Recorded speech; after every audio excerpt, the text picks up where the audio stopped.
হুগলির পোলবা হাসপাতালের এক স্বাস্থ্যকর্মীকে হেনস্থা করতে দেখে নিজের গাড়ি থেকে নেমে এক হেনস্থাকারীকে কান ধরে ওঠবস করিয়ে তাকে সবক শেখালেন চুঁচুড়ার বিধায়ক অসিত মজুমদার। আর সেই ভিডিও ভাইরাল হয়ে গিয়েছে। এ ব্যাপারে নিন্দায় সরব হয়েছে বিজেপি। জানা গেছে বিধায়ক অসিত মজুমদার মঙ্গলবার বিধানসভা থেকে ফিরছিলেন। এরপর তিনি দিল্লি রোড দিয়ে রাজহাট হয়ে ব্যান্ডেলে ফেরার সময় কাজিরডাঙ্গা কাছে এসে দেখতে পান কয়েকজন মিলে পোলবা হাসপাতালের এক স্বাস্থ্যকর্মী শুভজিৎ ব্যানার্জিকে হেনস্থা করছে। ওই ঘটনা তার কাছে ভালো না লাগার কারণে তিনি মুহূর্তে গাড়ি দাঁড় করিয়ে নেমে পড়েন। এরপর যারা হেনস্থা করছিল তারা বিধায়ককে চিনতে পেরে ওখান থেকে দ্রুত গা ঢাকা দেয়।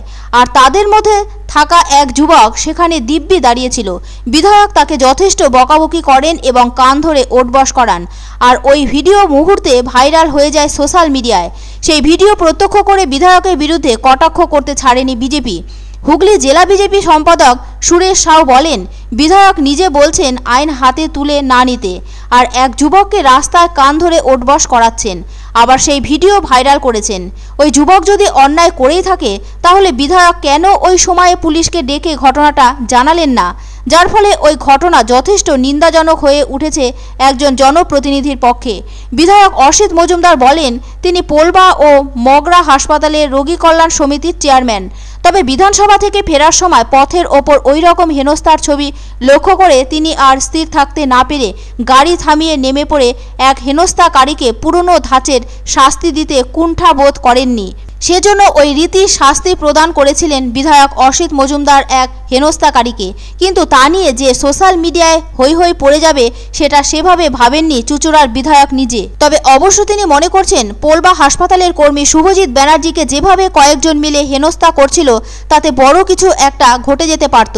এ ব্যাপারে বিধায়ক অসিত মজুমদার বলেন, তিনি থানায় ফোন করে ওদের তুলে দিতে চেয়েছিলেন, কিন্তু হেনস্থাকারীদের একজনের বাবা মা এসে তার হাতে পায়ে ধরে বারণ করায় সে কাজটা আর করলেন না।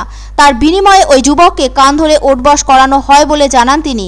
কেউ কিছু অন্যায় করে থাকলে তার জন্য থানা পুলিশ আছে, আইন আছে, কিন্তু ওই যুবকের বিচারের দায়িত্ব হাতে তুলে নিয়েছিলেন বিধায়ক স্বয়ং। তবে বিধায়ক জোরের সঙ্গে বলেন, কেউ কোথাও আইন হাতে নিলে আর তা আমার সামনে পড়লে যা করেছি সেটাই করব। ওই ঘটনার পর পোলবা হাসপাতালের কর্মী শুভজিৎ ব্যানার্জি ব্যান্ডেল পুলিশ ফাঁড়িতে একটি ডায়েরি করেন। তিনি বলেন, হাসপাতাল থেকে বাড়ি ফিরছিলেন আর ওই সময় বিনা কারণে 3 যুবক তাকে রাস্তা আটকে হেনস্থা করতে শুরু করে। সেই সময় বিধায়ক ওই পথ ধরে গাড়িতে করে এদিকেই আসছিলেন, ফলে ওনার নজরে পড়ায় দুজন পালিয়ে যায় আর একজনকে কান ধরে ওঠবস করান বিধায়ক স্বয়ং। চিন্তাই তো আমার তো মতো চিন্তাই লাগলো। আমি ওকে চিনিয়ে যাই না, আমার সঙ্গে কোনো অ্যাক্সিডেন্ট হয়নি, কিছু হয়নি, তা আমার উপরও আক্রোশটা মানে এরকম করবেই বা কেন? তা আমি এসে এই অবস্থা দেখে বললাম, তোমরা কেন এরকম করছো? তা আমাকে চিনতে পেরে অনেকটা সংযত হয়েছে। তারপর আমি ওসিকে ফোন করছিলাম তুলিয়ে দেবো বলে, কিন্তু ওর মা এবং বাবা দুজনেই প্রায় পায়ে ধরে ক্ষমা চাইতে আরম্ভ করলো। তখন আমি ওকে একটু শিক্ষা দেওয়ার জন্যে এলাকায় কান ধরে উঠবস করিয়েছি। কেউ কোথাও নিজে বিচার হাতে নিলে এবং আমার সামনে পড়লে যা করেছি এটা করব। দেবানন্দপুরে বিধায়ক মশাই যে ধরনের ঘটনা ঘটিয়েছে এটা খুবই নক্কারজনক ঘটনা।